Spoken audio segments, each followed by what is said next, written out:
Rất nhiều người đã từng ghé thăm suối Cá Thần ở Cẩm Lương, Cẩm Thủy, Thanh Hóa đều có chung một sự tò mò.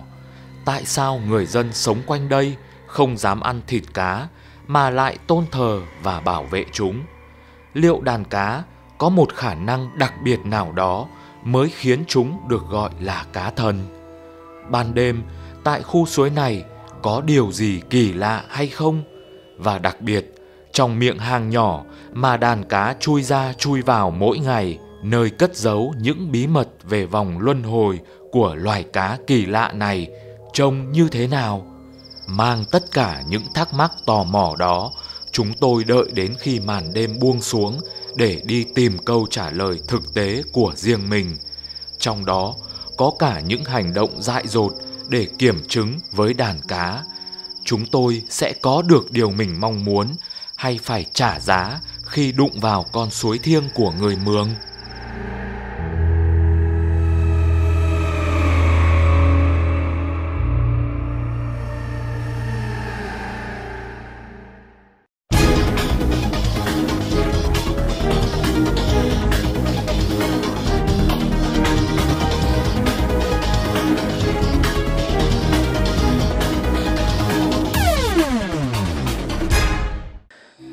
Bây giờ là tầm 9 giờ tối, thời điểm mà mọi người cho rằng những con cá đang đi vào trong hang.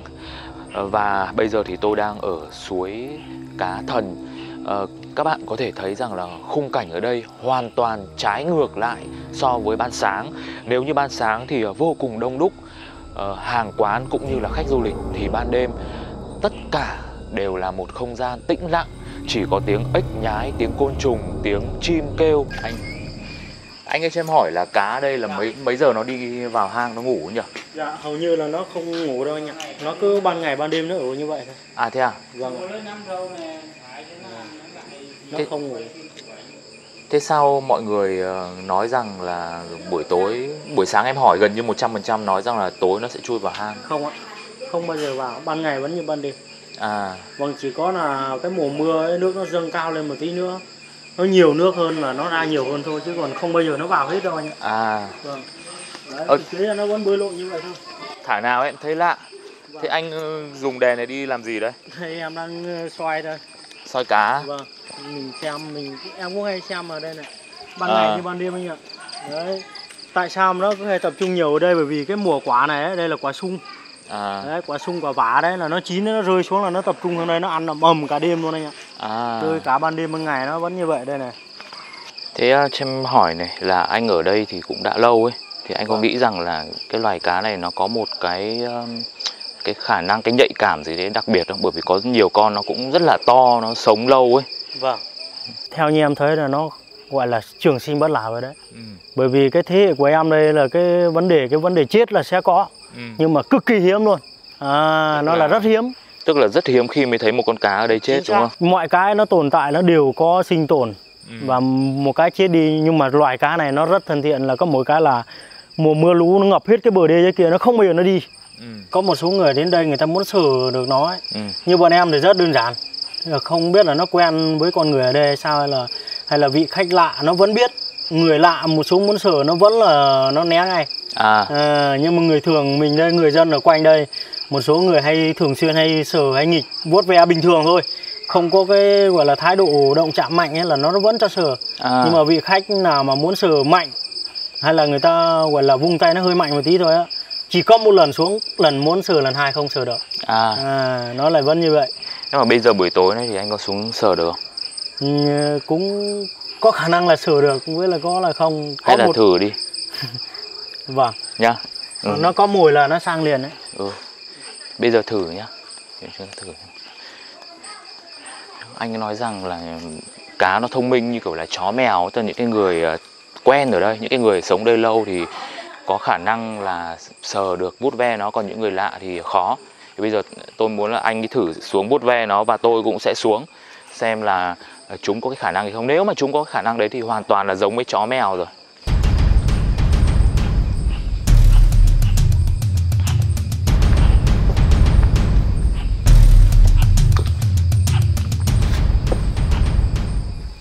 Đấy Đấy nó sợ cái ánh sáng đấy. Nó sợ cái ánh sáng. Em đừng dọi ánh sáng thẳng vào đây. Nó sợ cái ánh sáng đấy, nó biết đấy.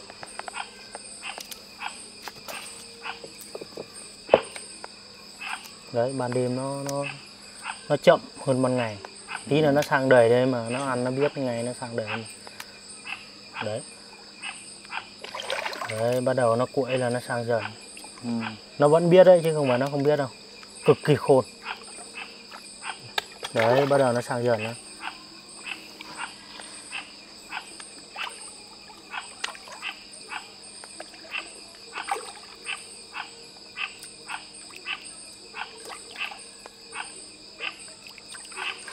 Đấy, rất nhẹ nhàng thế này này. Đó, mình phải thật khéo tay và nhẹ nhàng thôi. Nó sẽ sang liền.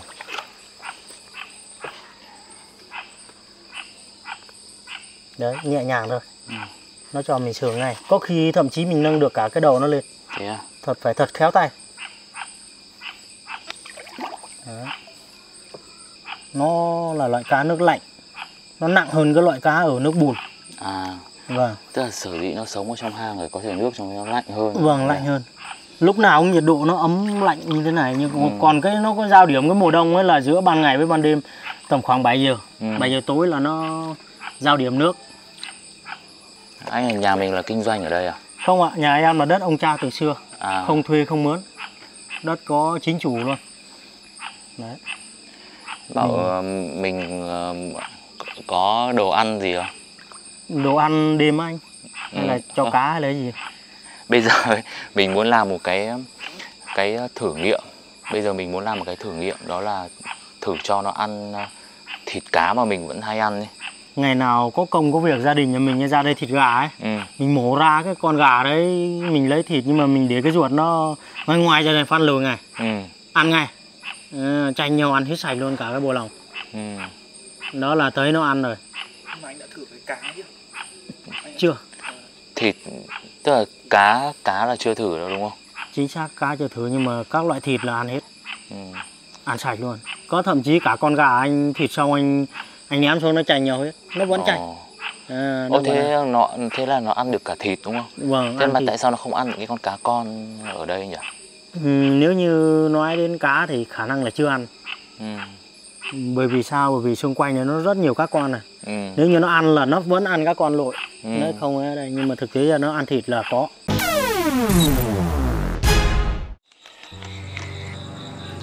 Bây giờ thì tôi sẽ soi đèn xuống dưới suối cho bạn xem. Đây. Vẫn rất nhiều cá ở dưới suối. Kia có một con cá màu vàng kìa. Cá chép. Con này con cá chép vàng. Nó lẫn vào đây. Đấy. Và rất nhiều cá con. Đây, những con cá to đây. Bây giờ thì tôi sẽ ra miệng hang xem thế nào.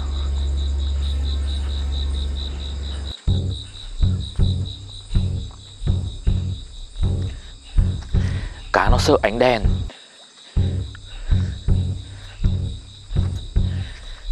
Vẫn còn rất nhiều ở đây. Nó sợ. Tôi đã làm kinh động đến chúng. Bây giờ xem miệng hang thế nào.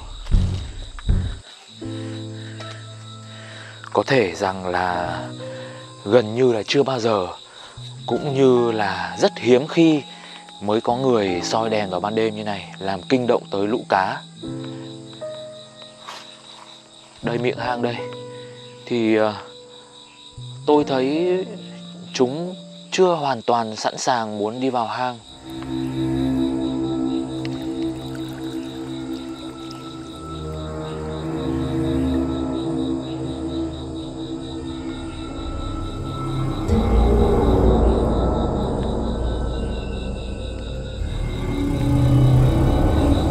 Theo như mọi người nói thì ở trong chiếc động mà sáng nay chúng tôi vào thì có một đường dẫn xuống một chiếc bể. Ở đó chính là cái nơi mà bọn cá này chui vào đó để trú ẩn. Các bạn có thể thấy rằng là khung cảnh ở đây buổi tối rất là đáng sợ.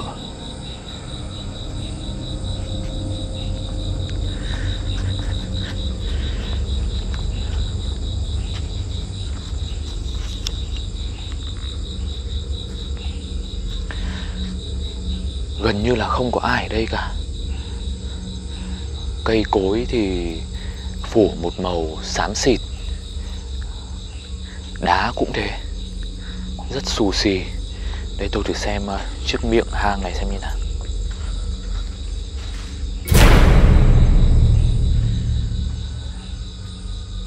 Ở đây là một hệ sinh thái mà những con cá to kia nó lại hoàn toàn không ăn thịt những cái con cá nhỏ lẫn những con tôm ở đây.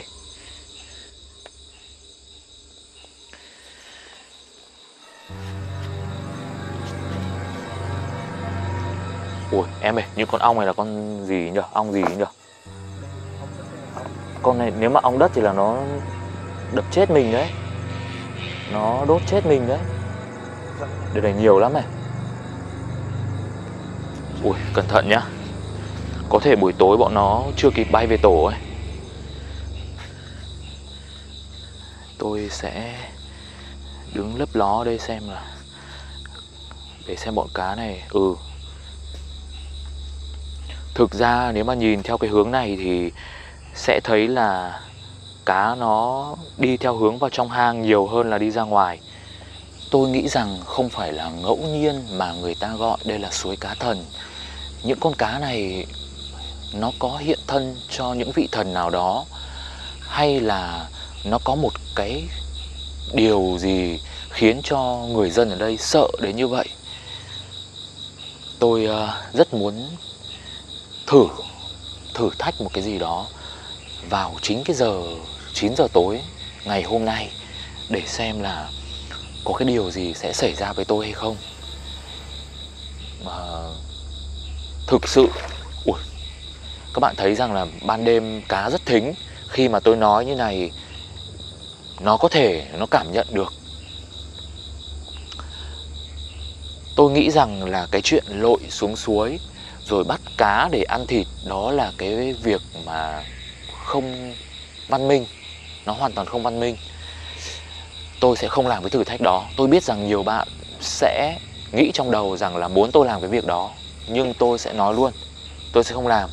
Các bạn thấy chưa, khi mà tôi nói hay là tôi suy nghĩ trong đầu rằng là sẽ ăn thịt cá thôi là những con cá này nó đã động ngay, nó động tĩnh ngay. Không hiểu rằng là vì ánh sáng hay là nó cảm nhận được khi mà tôi nghĩ rằng ăn thịt chúng thì là tức là chúng ta đã tỏa ra một cái năng lượng xấu, thì chúng có thể cảm nhận được.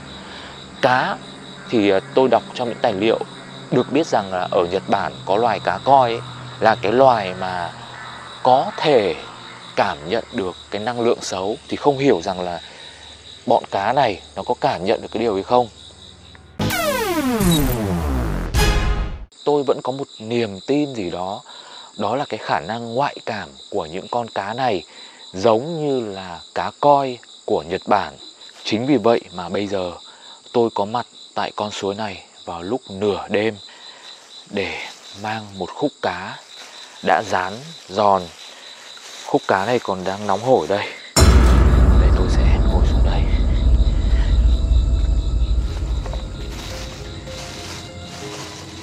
Đây là những khúc cá rất là to. Đây xương của nó đây, còn nóng hổi. Tôi không biết rằng là bởi vì buổi tối tôi mua ở những cái hàng ở ngoài kia thì không biết là họ lấy cá gì. Trông thì cũng khá là tương đồng với cá đây. Bây giờ thì tôi sẽ ăn những miếng cá này ngay tại đây để xem có điều gì xảy ra với tôi hay không. Và những chú cá này, các bạn thấy là nó sở dĩ tôi ngồi ngay ở ngoài cổng hang này để tôi nghĩ rằng là chúng vẫn muốn vào trong hang. Thì tôi sẽ ăn xem là có điều gì xảy ra với tôi không.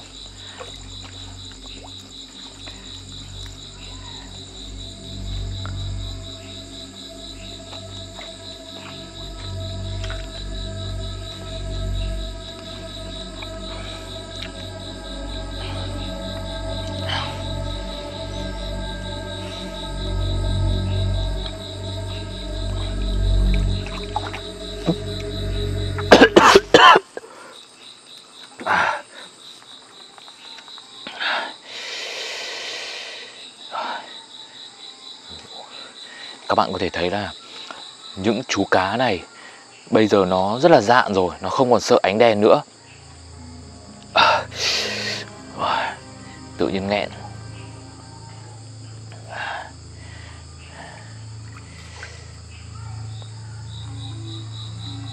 Bây giờ tôi sẽ cho nó ăn thử. Thì các bạn biết rằng là những con chó ấy, thường nó rất hiếm khi nó ăn thịt đồng loại.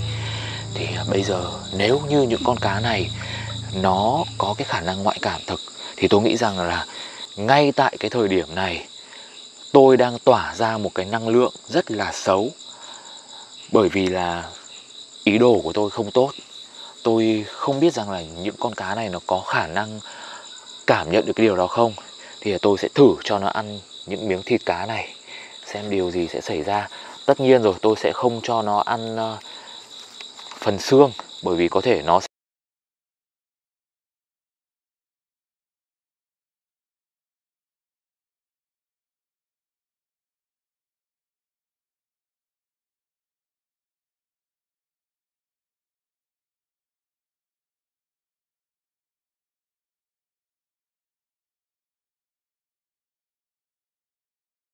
thấy rằng nó không hề ăn. Nhưng mà tôi nghi rằng là do ánh đèn dọi vào thì nó không ăn. Bây giờ như này, em xoay ánh đèn ra một chút, xoay đừng xoay thẳng vào đấy. Bây giờ anh sẽ cho nó thử một miếng nữa. Ồ, cá vẫn nhảy. Bây giờ tôi sẽ lấy thêm một miếng cá nữa. Thịt cá rất là dày, rất là ngon đây này.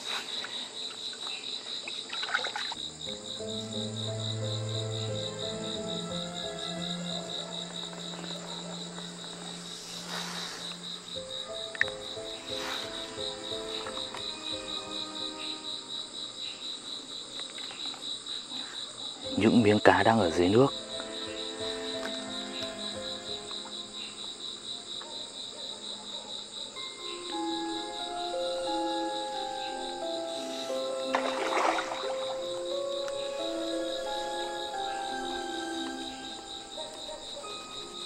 Vẫn chưa có con nào ăn cả.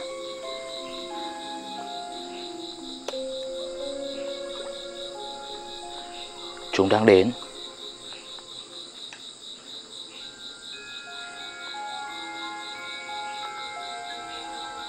Không ăn. Ôi, nó cảm nhận được tiếng động.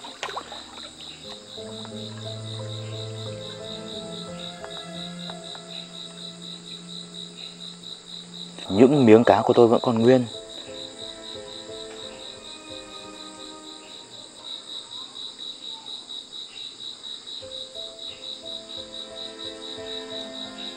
Chúng bắt đầu mạnh dạn hơn, bắt đầu tiến gần đến, xem điều gì xảy ra. Không ăn. Ăn rồi. Một con đã ăn. Vậy còn miếng này thì sao? Tôi sẽ để máy ở đây.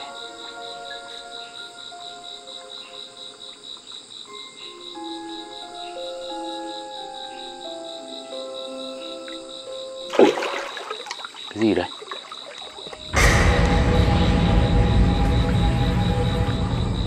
Hay là cái con cá kia nó ăn xong nó bị sao? Chắc nghĩ là nó có vấn đề gì đấy rồi. Không phải nó đâu luôn. Không thấy con cá đâu cả. Một con đang tiến lại gần.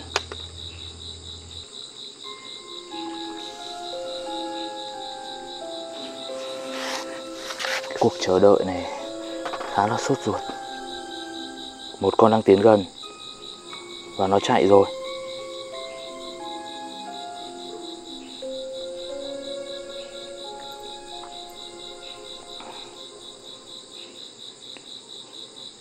Tôi đang cảm nhận được mặt tôi đang rất là phừng phừng và đau đầu nữa.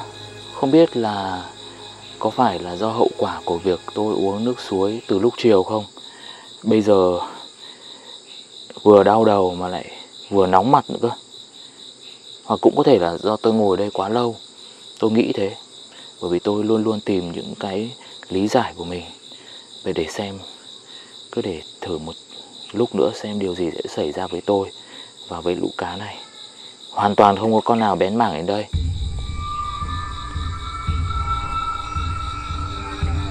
Có một con đã vô tình ăn phải thì nó lại. Sau đấy là tôi nghe thấy tiếng quẫy mạnh.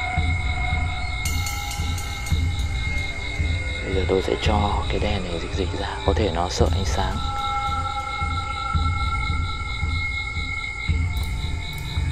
Đây, cá bắt đầu dạn hơn rồi. Một con đang vào, nó lại đi qua.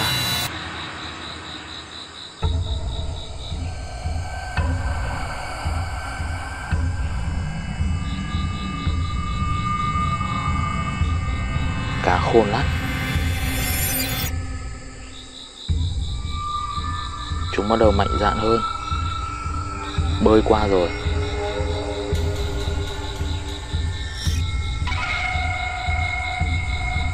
Nó bơi qua một cách ngó lơ luôn.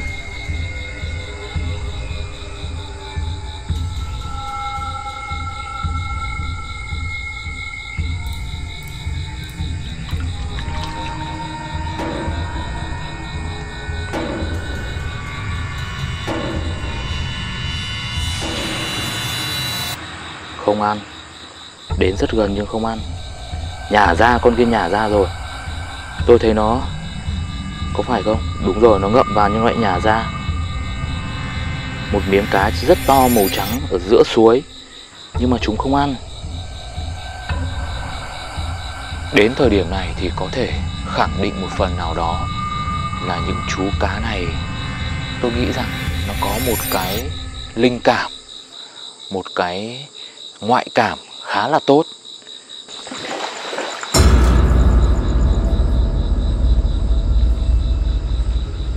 Ui, thấy không? Cả đàn nó chạy ngược về phía kia, chứng tỏ là nó cảm nhận được mình đấy. Nó cảm nhận được mình đang rất là xấu ấy. Nó sợ. Chưa bao giờ tôi thấy cái cảnh tượng mà cá nó cả một đàn nó cùng nhau về xuôi dòng suối chứ không về phía cửa hang. Ở đây thì hoàn toàn trống trơn này, không hề có cá luôn này.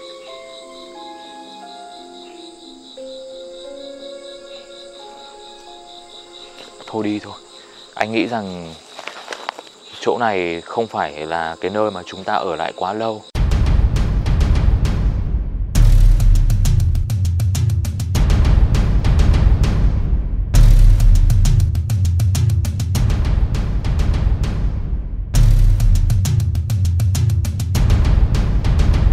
Có lẽ cuộc hành trình sẽ kết thúc ở đây nếu như chúng tôi không được nghe thêm lời kể của những người đã từng đánh đổi mạng sống đi đào vàng tại khu vực suối cá cách đây gần 20 năm. Ngày xưa là anh làm vàng là làm cái hang trên cái hang nữa. Vâng. Đầu nguồn với nước chảy cái hang cá. Vâng.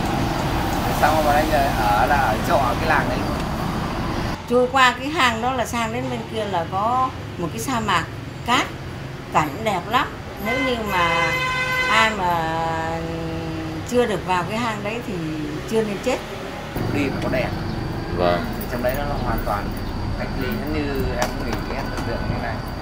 Ở ngoài nó không có sông có suối, nhưng nó có một quả núi lớn nó trùm lên trên. Vâng. Không.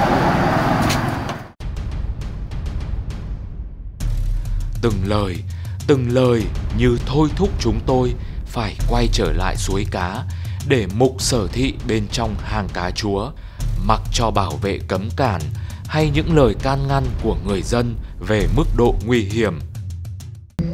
Người ta đánh sập cái đổ xuống lại rồi. Đấy, không xuống được đâu. Huy động lực lượng người ta ấy đá, ấy lấp hết lại rồi. Không có mà loạn luôn. Trong đó có cả vàng mà có phải mình cá đâu.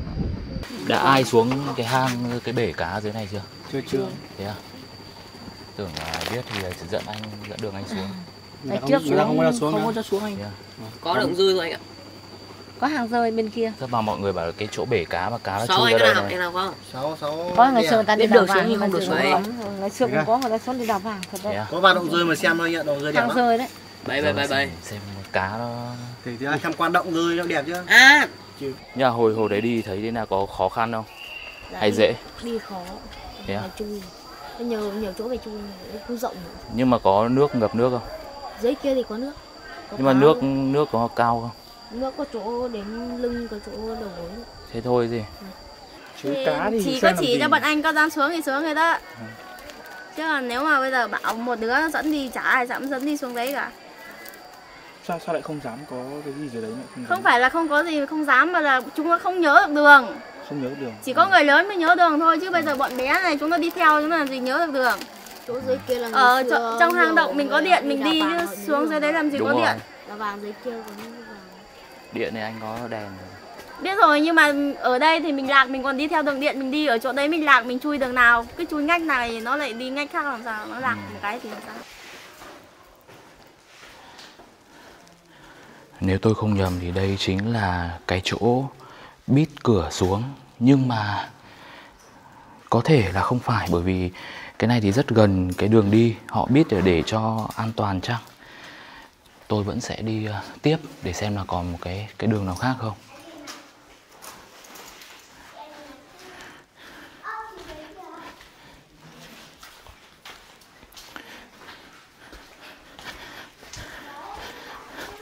Thực sự đi như thế này ở trong hang, tôi lại nhớ tới cuộc hành trình ở hang Các Cớ. Nó cũng tương tự như này. Một cái hang sâu ở ngay địa điểm du lịch nổi tiếng mà ít người biết. Người dân bản địa họ cũng không phải ai cũng có cơ hội để xuống đây.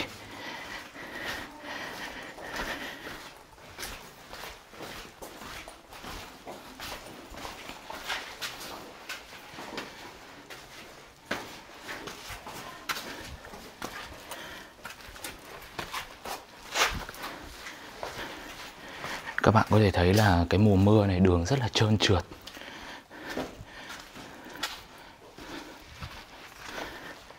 Đây này, trong này độ ẩm cực kỳ cao. Nhìn cái bóng đèn là như kiểu có sương mờ luôn.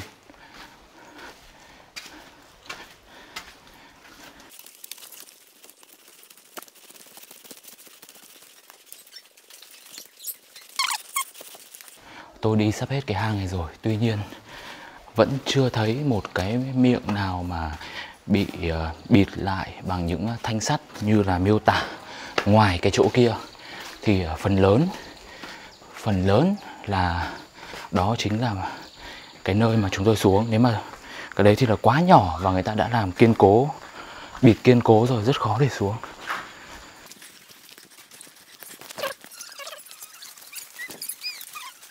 Anh ơi, cho em hỏi cái chỗ mà đi xuống cái bể cá ở trong động ấy thì là ở chỗ nào nhỉ? Chỗ này anh ạ. Đây đường này đi à? Vâng. Là... Có đèn có đi. Em có đèn rồi. Có đèn đi được cũng đi nhưng mà cũng không biết đường. Anh rảnh ông đưa bọn em xuống xong bọn không, em. Anh không có đưa được. Vì anh không đi được. Sao em gửi anh một ít chi phí? Cũng không đi được mà cũng không đi được vì đường nó. Anh xuống đấy bao giờ chưa? Chưa, anh chưa xuống bao giờ. Sao anh ở đây mà anh còn chưa xuống? Thì anh chưa xuống bao giờ này. Trời ơi. Chưa xuống rồi xuống. nhưng bây giờ không dám được. Quên hết rồi à? Không phải là quên nhưng mà đi ngại. Đi phải đi buổi tối ban ngày không xuống đó bây giờ. Buổi tối á?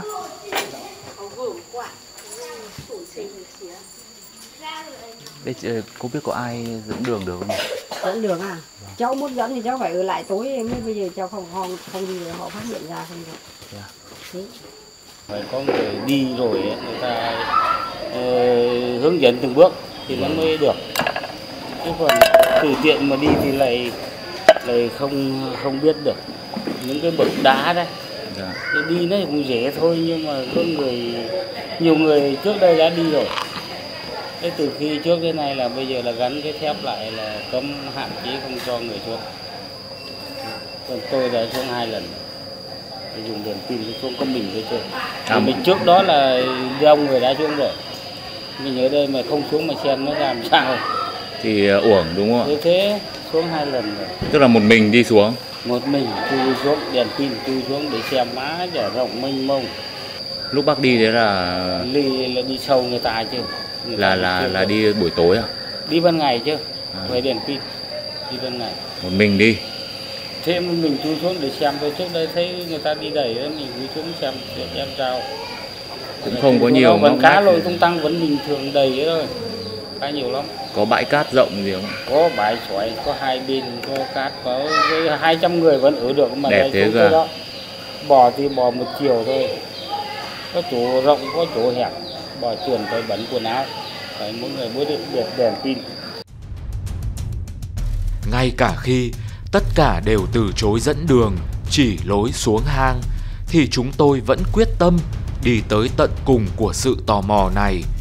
Trong khi đang là mùa mưa, có khả năng trong hang sâu sẽ ngập nước như từng xảy ra với đội bóng nhí ở Thái Lan.